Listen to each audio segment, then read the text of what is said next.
പക്ഷേ ജീവനോട് തിരിച്ചു കൊണ്ടുവരുന്നുള്ള വാശിയിൽ വിക്രം അവിടെ ക്യാമ്പ് ചെയ്യാ. ഞങ്ങൾ തിരിച്ചു പോന്നു.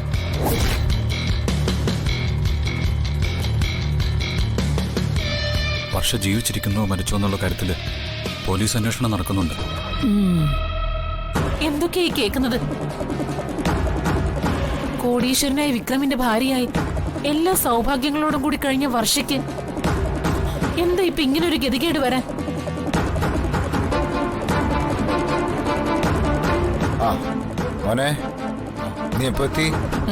കേട്ടില്ലേടാ വിശേഷം? എന്ത്? വിനോദയാത്രയ്ക്ക് പോയ വർഷ കൊക്കയിൽ ചാടി ചത്തു മലച്ചൂന്ന്. പണ്ടൊക്കെ ദൈവം പിന്നെ പിന്നെന്നായിരുന്നു. ഇപ്പൊ ദൈവം കയ്യോടെ എന്ന് പറയുന്നത് എത്ര ശരിയാ? എന്താ നിങ്ങൾ ഉദ്ദേശിക്കുന്നത്? നിന്റെ പെങ്ങൾ ഹരിതയുടെ കുഞ്ഞിനെ നശിപ്പിച്ചത് വന്ദനയല്ലേ? അതേ വന്ദനയുടെ അനിയത്തിയല്ലേ വർഷ. അവളുടെ കുഞ്ഞും ഇപ്പൊ അവളും രണ്ടുപേരും പോയില്ലേ? ദൈവശിക്ഷ കൊണ്ടാ.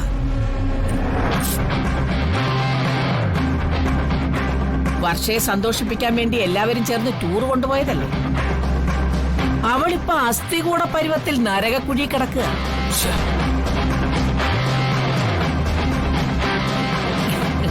എല്ലാത്തിനും കാരണം നിന്റെ ഭാര്യ വന്ദനയുടെ ദുഷ്ടത്തരവാ. ഹരിതയുടെ കുഞ്ഞു പോയിട്ട് കാലം കുറെ ആയില്ലേ? അന്നൊന്നും അപ്പച്ചി നാട്ടിൽ വന്നിട്ടുമില്ല.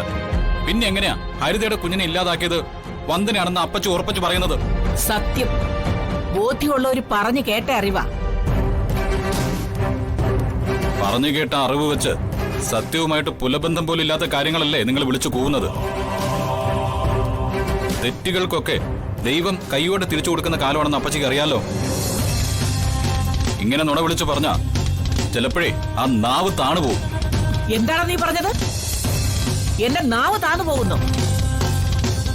കർണാര, എന്റെ പൊന്നു ചേച്ചി, എന്നെ വിളിക്കുന്ന നേരത്ത് ആ മുകളിലിരിക്കുന്ന സാക്ഷാൽ കർണാരനെ വിളിച്ചൊന്ന് പ്രാർത്ഥിക്കും. അതെ, വന്ദനെ പൂർണ്ണമായിട്ടും ഞാൻ മരുമകളായിട്ടൊന്നും അംഗീകരിച്ചിട്ടില്ല. എന്നാലും ഹരിതയുടെ കുഞ്ഞിനെ കൊല്ലാനുള്ള മനക്കെട്ടിയൊന്നും അവൾക്കില്ല. അവളത് ചെയ്യില്ല.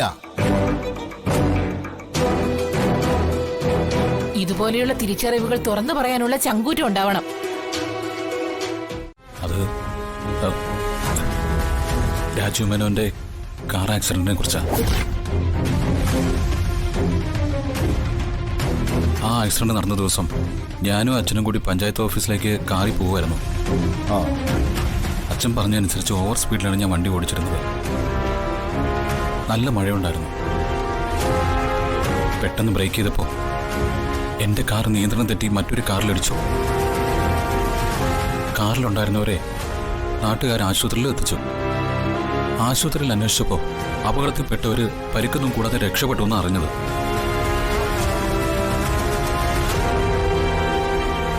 അന്നത്തെ മാനസികാവസ്ഥയിൽ ഞാൻ കൂടുതലൊന്നും അറിയാൻ മെനക്കെട്ടുമില്ല.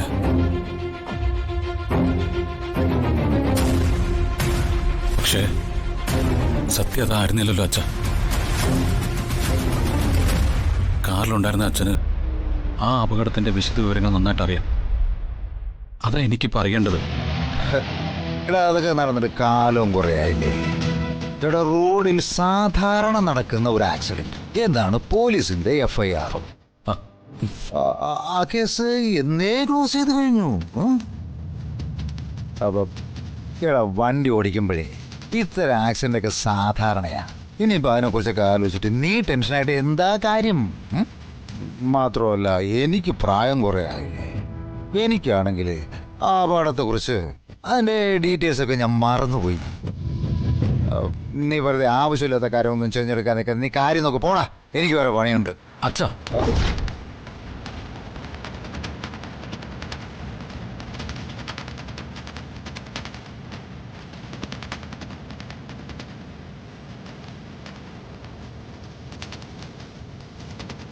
ആ ആക്സിഡന്റിനെ കുറിച്ച് പുനരന്വേഷണം നടത്താൻ ACP ഒന്ന് ചാർജ് എടുത്ത വിവരം അച്ഛൻ അറിഞ്ഞില്ലേ?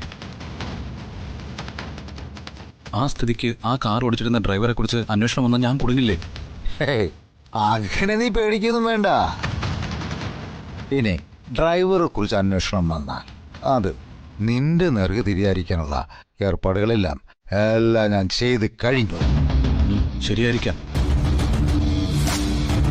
അച്ഛന്റെ ഏർപ്പാടുകളെ മറികടന്ന് അന്വേഷണം എനിക്ക് നേരെ തിരിഞ്ഞാലോ? അച്ഛാ, ആ ACP നിസ്സാരക്കാരിയല്ല. എന്തായാലും കേസിന്റെ ഡീറ്റെയിൽസ് എനിക്കറിയണം. അത് അച്ഛൻ പറഞ്ഞേ പറ്റൂ. പോടാ, ചുമ്മാ വെറുതെ. അച്ഛാ പ്ലീസ്, അച്ഛാ, അച്ഛാ പ്ലീസ്.